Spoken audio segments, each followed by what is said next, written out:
Hello and good morning everyone. This is Parveen. Today we are on the fifth session of class 8 geography, chapter 2 land, soil and resources, that is abiotic resources. We have finished with the land resources, we have started with the soil resources, and we have finished with the formation of soil, and we have also seen that how soil has been degraded and what are the factors responsible for soil degradation.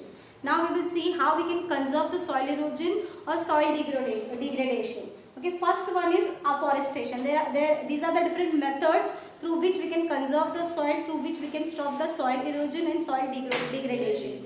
So the first one is afforestation. Afforestation means like forest has been cut down and there is a deforestation. In opposite to that, government has taken a measure of afforestation in which forest has been recreated. Rows of trees are planted on a very short distance in the farms.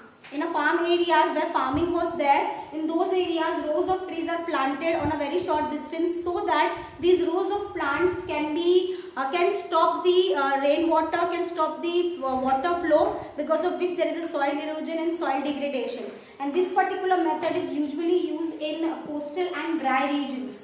In coastal regions, because it is very near to the river areas, and when rivers are flooded or when rivers are over flooded, it affects the soil quality, it affects the soil erosion, because then there is nothing to stop the flooded rivers. That is why these trees has been made in rows, so that these trees can stop the flooding water, can stop the speed of the water, and it can stop the soil erosion and soil degradation by using that afforestation. Next one is mulching. What do we mean by mulching? Mulching means organic matters such as straw and grass. What farmers are doing, or what government is doing, they are used to cover the bare grounds.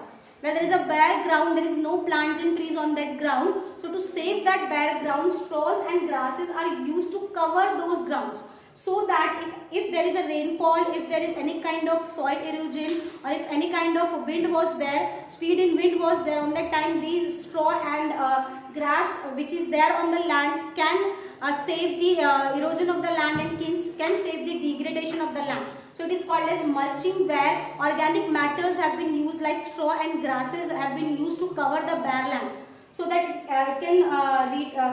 it can maintain the moisture of the land, which can be get away with the wind or with the temperature which we have.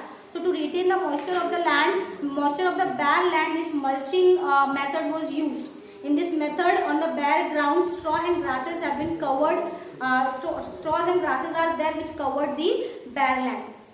Next one is control overgrazing. Now what is grazing? Grazing means when animal husbandry was there, animals have been free to move on the lands, because of which what happens, when they graze the grass, when they graze the land, on that time they also take out the soil from the land with that grazing and with that free movement of the animals, because of that overgrazing we have a soil erosion or soil degradation. So to control that, overgrazing should be controlled. Fodder should be raised as crops, so that to control free movement of animals on land, fodder should be raised so that animals can have their food, but there is no free movement of animals on the land, which creates the soil erosion.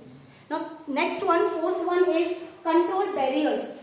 See, we need to have barriers to control the rain flow water, we need to control the wind, and we also need to control the flooding areas or flooding of water. To control all these things, we need certain barriers. Especially it is used in hilly areas, because in hilly areas we have a wind speed is more than other regions. So grass, stone and soil tiles are used as barriers, which can stop the winds and which can also stop the water flow. Next one is rotation of crops. As when we are using chemical fertilizers and insecticides or pesticides to grow more crops, there was a method through which what we can do, we can have a different crops, and we can grow that different crops in different times and with different methods, through which we can save the particular land. It is also known as multi-cropping system.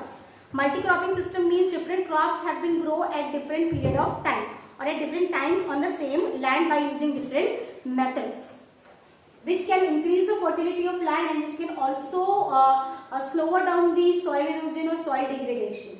Next one is contour plugging. Contour plugging means it refers to the plugging parallel to contour of hill slopes.